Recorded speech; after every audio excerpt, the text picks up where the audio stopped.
Hollywood, California, the makers of Old Gold cigarettes present the Comedy Theater. The only radio program that brings you every week the greatest stars in the greatest comedies. Tonight's play, the radio version of the Paramount production, The Major and the Minor, starring Joan Fontaine and Sonny Tufts. And here is the director of the Old Gold Comedy Theater, Mr. Harold Lloyd.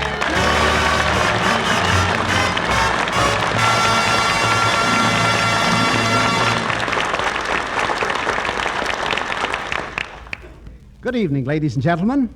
Tonight we are very proud to present the lovely and very talented actress, Miss Joan Fontaine, who incidentally can currently be seen in the Hal Wallace production for Paramount, The Affairs of Susan. Appearing with Miss Fontaine is that rapidly rising young star, Sonny Tufts, whose fine performance in the Paramount Technicolor production, Bring On the Girls, has assured him of a top spot among the nation's stars. But now, on with our play tonight, The Major and the Minor. According to Webster, a wolf is a dog-like animal of the genus Canis. Well, obviously, Mr. Webster never moved in the same circles as Susan Applegate. Like our little boy in the fable, Miss Applegate has done nothing but cry wolf, wolf since her arrival in New York, but with a lot of reason.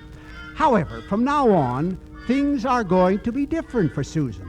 Just this morning, she was hired by the Resplenda Hair Conditioning Institute, an organization that boasts a selected and gentlemanly clientele, as you are about to discover. Hello, I'm Mr. Osborne. Come in.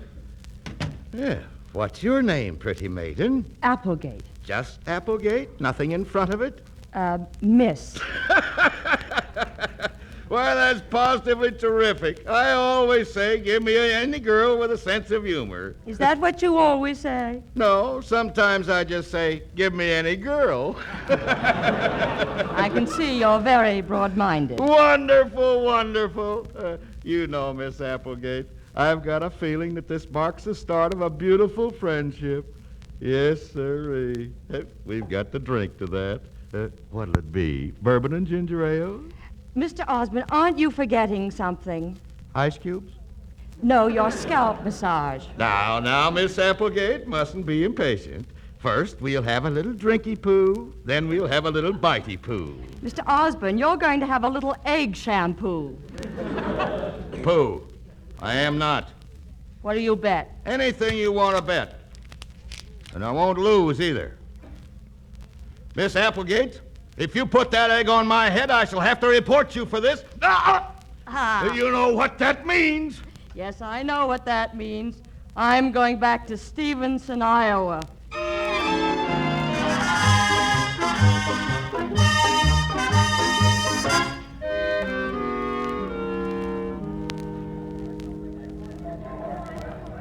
Train leaving on track 9 for Philadelphia, Wilmington, Baltimore, and Washington.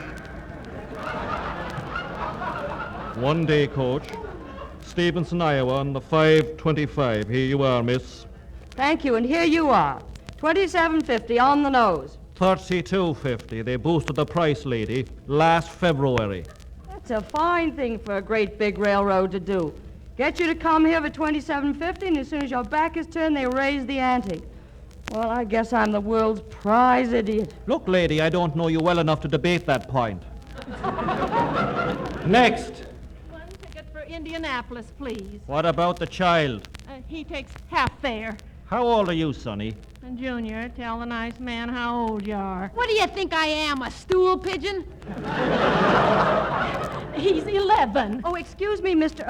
What's the half fare to Stevenson, Iowa? Are you here again? Yeah. The fare, half, $16.25. Why? Nothing. Oh, madam, Yes? where's the nearest store that sells children's dresses?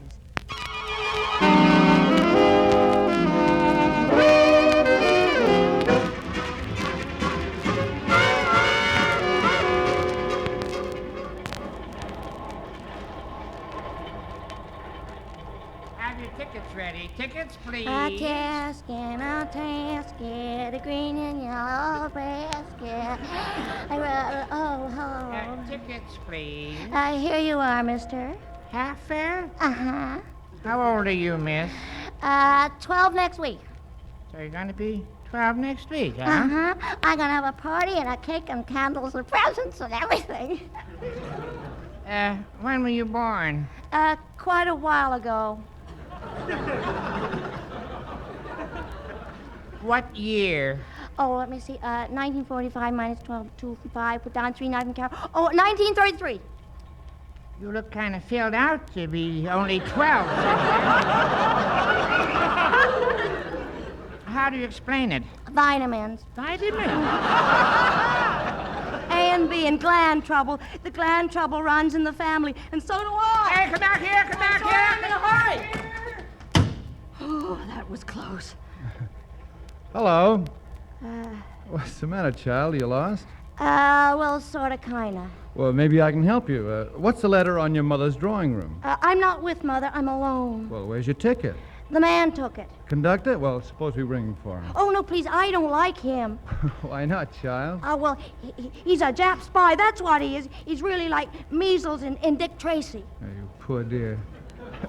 What's your name, child? Susan, only they call me Susu. Well, Susu, since you lost your ticket, you're going to sleep right there. What? Oh, no, I couldn't. In heaven's name, why not, child? There's an extra berth. Oh, well, you're awful kind, but my mother told me, well, after all, you are a strange gentleman. Well, permit me to introduce myself. My name is Kirby, Major Philip Kirby.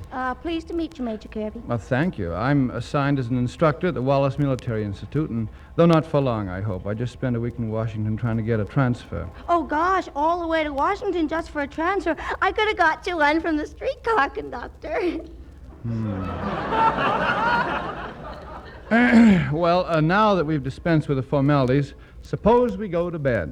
Major Kirby.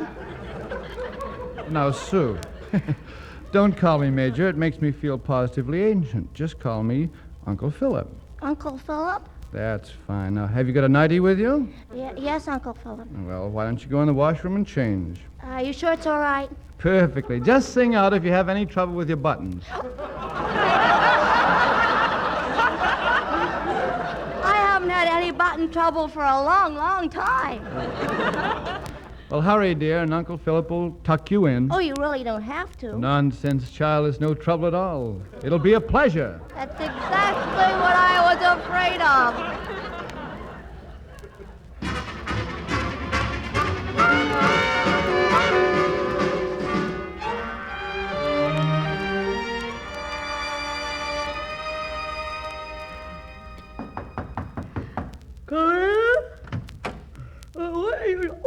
Good morning, Uncle Philip. Did you sleep well? Uh-huh. Why is the train stopped? Well, we're at my station. We just stopped here for 20 minutes, and I just want to say goodbye. Oh. Uncle Philip. Yes? There's something I must tell you, something I want to explain. What's that? Well, maybe I better get dressed first. You know, Susu, you're a very peculiar girl. Oh, you don't know the half of it. Will you excuse me a minute? Certainly. Where's that lipstick? A casket, green and yellow. Philip, darling, guess who's... Oh, I beg your pardon. That's quite all right. I must be in the wrong drawing room. Or am I? I wouldn't know. That's Philip's grip. I'd recognize it anywhere. I gave it to him for our engagement. And he has the nerve. The conductor isn't supposed to know. And neither am I suppose. Why, Pamela, darling. How dare you? And after I drove 37 miles over horrible roads to find out how my poor, lonely fiancé occupied himself on his trip home. What are you talking about? That woman in your drawing room, Philip. Pamela. Of all the cheap, revolting tricks. Well, we'll see what Daddy has to say about this. Pamela, come back here. Pamela. Is anything wrong, Uncle Philip? Brother. Everything, Susu. Listen, child, I've got to ask you for a terrific favor. Yeah? Will you come home with me? What? You see, that lady's father's the head man at the Wallace Military Institute, and after Pamela talks to him, he's bound to think that you and I... oh, you wouldn't understand, Susu, but it's awfully important. Will you do it for me, please? I'd love to, because you're sweet and so kind. You dear child. Look, Susan, about your mother. You don't have to worry. I'll send her a wire. Oh, you don't have to. Of course I do. She'll be frantic. Now, how's this? Met your daughter on the train and looked after her all last night. Stop. Stop. I'm sure you will understand my reluctance to part with her. Stop. Stop. So I'm taking her home with me. Stop. Stop. As you can see, there's absolutely nothing to worry about. Signed, Major Kirby. There. I imagine that'll be a very pleasant surprise to your mother. Certainly will be, Major. It certainly will.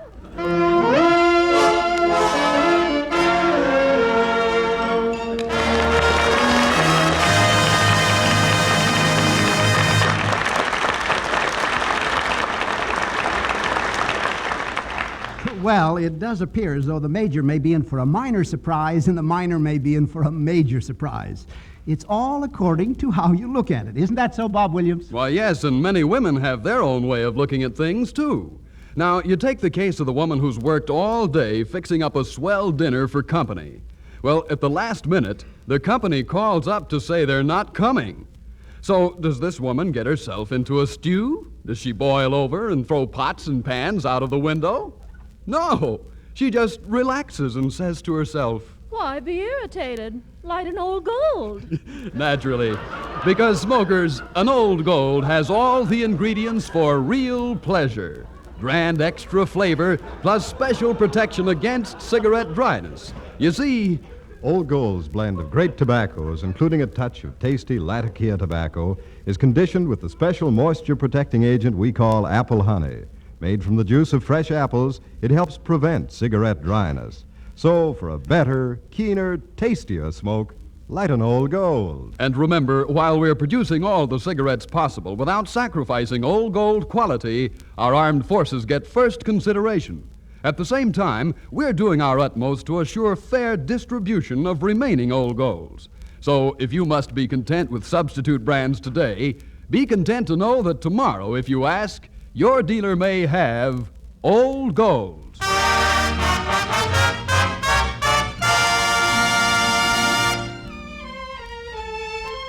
And now back to Harold Lloyd in the second act of tonight's Old Gold Comedy Theater presentation, The Major and the Minor, starring Joan Fontaine and Sonny Tufts. All right, Mr. Lloyd? So, a reluctant Susan Applegate finds herself a guest at the Wallace Military Institute, at least for the weekend. Even Pamela has relented and, desiring to make Susu comfortable, has installed her in her young sister Sue Lucy's room. As our scene opens, we find Lucy and Susu talking. Oh, Lucy, what a pretty room. And look at the teeny-weeny goldfish and their flopsy-mopsy tails. And look at this itty-bitty one. He wants a din-din. All right, sister, let's can the baby talk. Well, Lucy, what do you mean? You're not 12 just because you're acting like 6. Oh, really? I don't know what you're talking about. I think I'm going to swoon. I mean, I actually am. It would be wasted on me, sister. I'm not a Sinatra fan. See all those books? Biology and anatomy. I'm a scientist like Madame Curie. And you expect to fool me?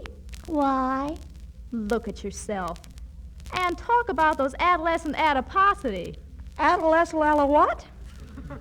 Baby fat to you. Well, it's completely disappeared.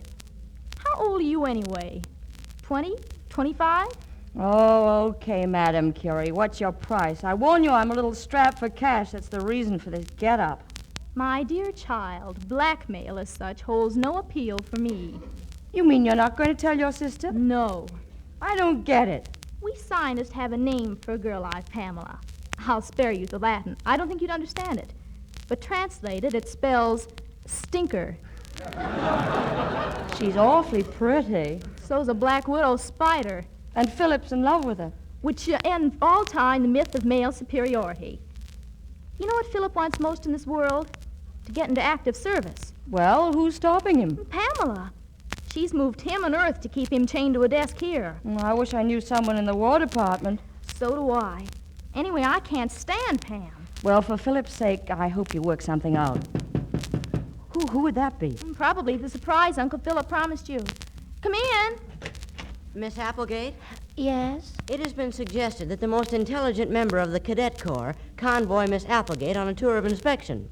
Well, I don't know. I really... May I assure Miss Applegate that she will find Cadet Lieutenant Osborne not only extremely witty, but plenty good-looking, too. In certain circles, he's considered very charming company indeed. Well, all right. When will he be here? Miss Applegate, I am Cadet Lieutenant Osborne.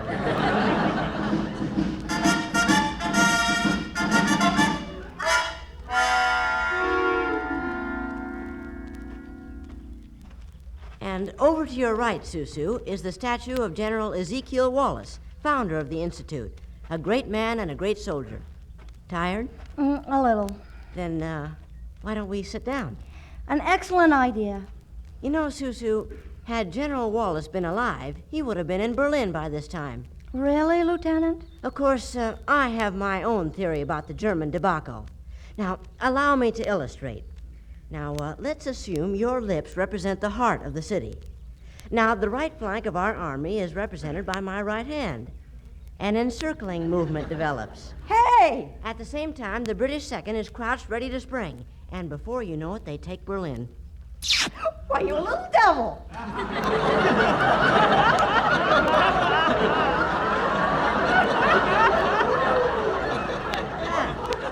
Hot stuff, huh?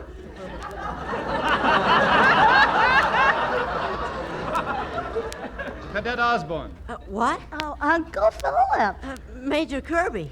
you may consider yourself relieved of this detail and report to your barracks. Oh, very good, sir. Hello, Uncle Philip. Hello, Susu. Enjoying yourself? Uh-huh. We were playing games. So, so I noticed. Susu, maybe we ought to have a heart-to-heart talk. You see, you're a very pretty little girl. Am I? Of course you are. You've got...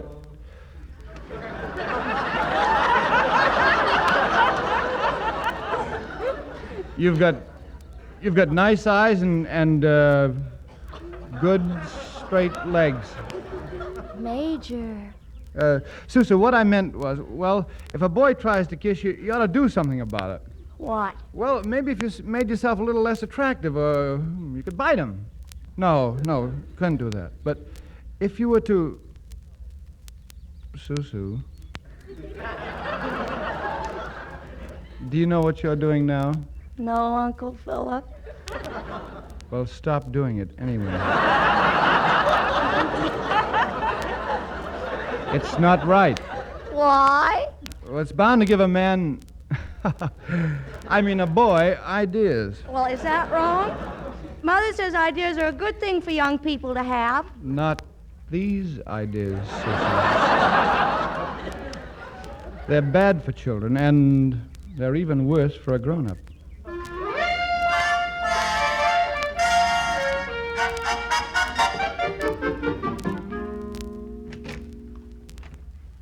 Hello, Lucy. Hello.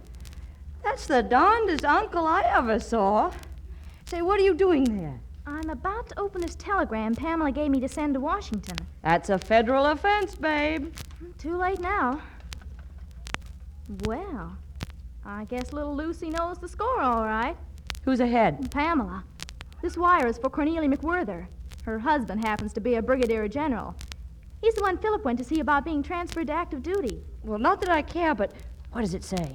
Well, she wants Cornelia to tell her husband that Philip has an old football injury, which would make him a liability anywhere but here at the Institute. What tactics do you recommend, Professor? The Russians did all right with their scorched earth policy. That's good enough for me. You know, of course, this makes you a partisan in the battle. I know, comrade, and when they catch partisans, they generally throw them to the wolves. What was that?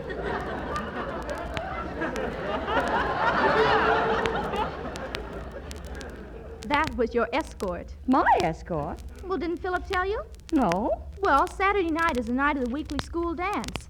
They'll probably make you the belle of the ball. You mean behind the 8 ball.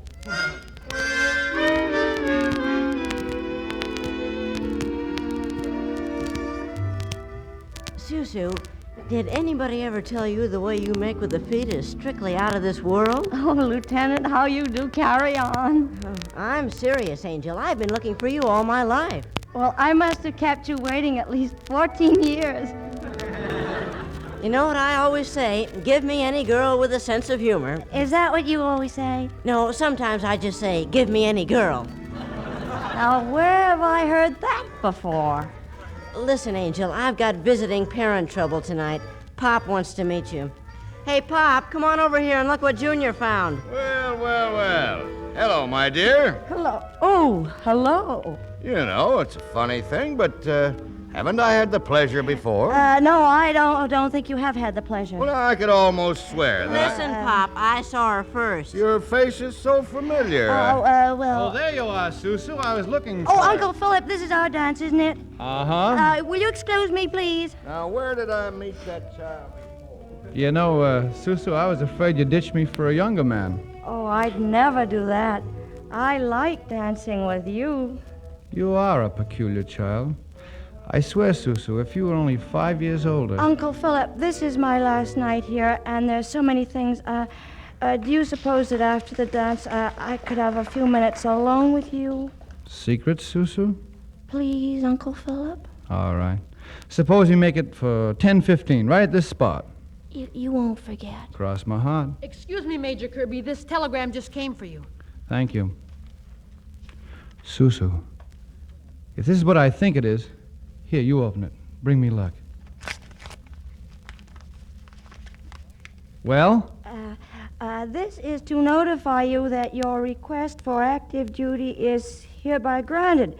You are to report... Susu, do you know what that means? Oh, I'm very glad for you, Uncle Philip. Wait till Pamela hears this. She did it. She did? Yeah, she sent a wire to the general's wife.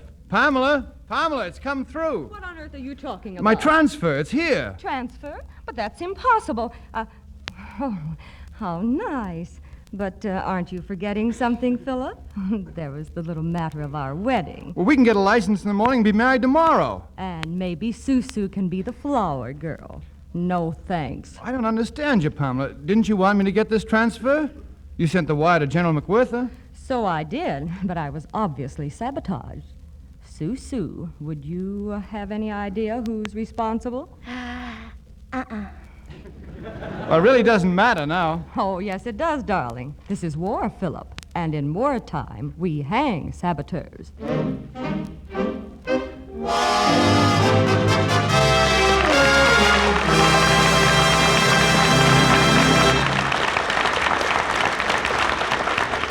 Now, here's Bob Williams with an important announcement of special interest to all smokers. As we've done before, due to wartime restriction, the cellophane wrapper on Old Gold packages will be removed for the warm months ahead. Cellophane is most effective during the winter months when artificial indoor heat tends to dry out tobacco. But during this summer, and for the first time since the beginning of the war, Old Golds will again have the special protection of aluminum foil, which was released in limited quantity for packaging. So, Old Gold's unique blend of many tobaccos, including its touch of rare imported Latakia tobacco, will still be doubly protected. Protected by aluminum foil and protected by apple honey, which helps guard Old Golds against cigarette dryness. Yes, the grand, fragrant aroma and swell taste of Old Gold will still be well protected to give you your full quota of smoking enjoyment. If you're not already getting Old Golds wrapped in aluminum foil, they'll be coming to you in their new dress real soon. Distribution is just about complete. So keep asking for Old Gold and enjoy a finer tasting cigarette.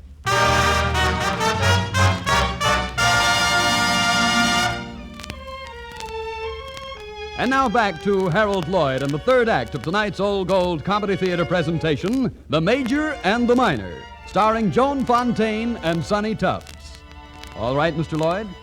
So it's an open declaration of war between Pamela Hill and Susan Applegate, and the battle is about to be joined. At H hour, 10:15, Susan is ready to go over the top. She stands at the door to the armory where Major Kirby is waiting for her. Her plan of attack is to reveal herself in her true colors, and very pretty colors they are at that. Major Kirby! Major Kirby! Hello, Miss Applegate. Oh. I thought it wise to postpone your appointment with Major Kirby. I told him the excitement of the bell was just too much for little Susu. She had quite a tummy ache. Oh, I see. I wouldn't go yet. Maybe we can have a little chat. I had a very informative one before with Mr. Osborne. So, naturally, it comes as no surprise to me that the little caterpillar turns into a beautiful butterfly at 10:15. All right, let's drop the cat and mouse stuff, Miss Hill. I make a very bad mouse. All right, Miss Applegate. What do you think will happen to Major Kirby's career when they find out about that night on the train and his bringing you here to associate with 300 innocent children? Oh, you know he hadn't the faintest idea. All right. What are your terms? Unconditional surrender. Either you leave tonight without one word to him, or there's going to be a rip-snorting scandal with somebody cashiered out of the service. Somebody rather useful. Thank you for putting it on such a patriotic basis. And now, don't you think you'd better hurry if you're going to make the 11:45 train? And watch yourself crossing the campus. That's quite a costume you're wearing for a girl of 12. You should be glad I'm not 12, Miss Hill. I was an awfully straightforward child. I used to spit.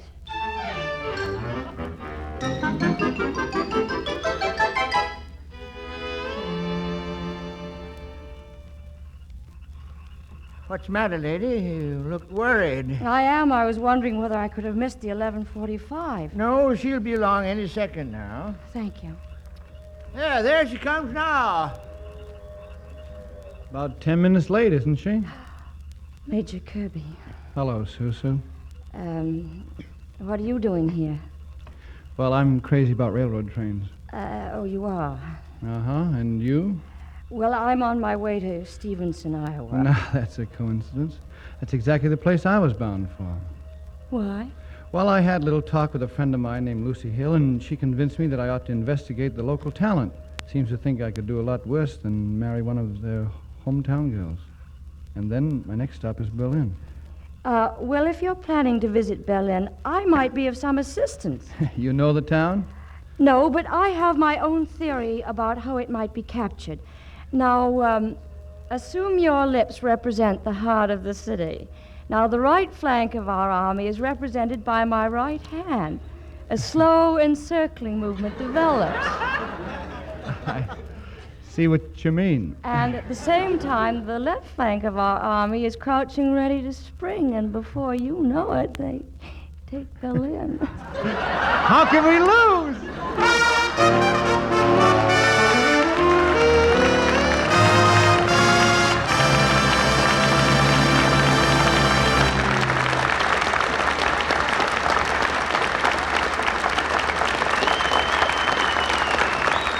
Well, so ends the story of the Major and the Minor.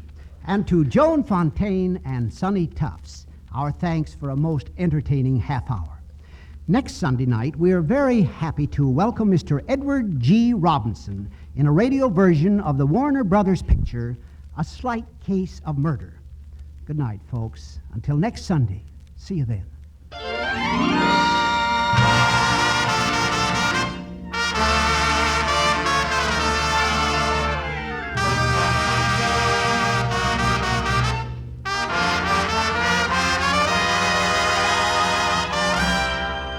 The Major and the Minor was presented through the cooperation of Paramount Pictures, whose current picture is practically yours. Joan Fontaine appeared through the courtesy of David O. Selznick. And now until next Sunday evening, don't let little annoyances get you down. Why be irritated? Light an old gold. Its tobaccos are conditioned with apple honey to help guard against cigarette dryness and to give you more smoking pleasure. This is Bob Williams saying good night for Old Gold.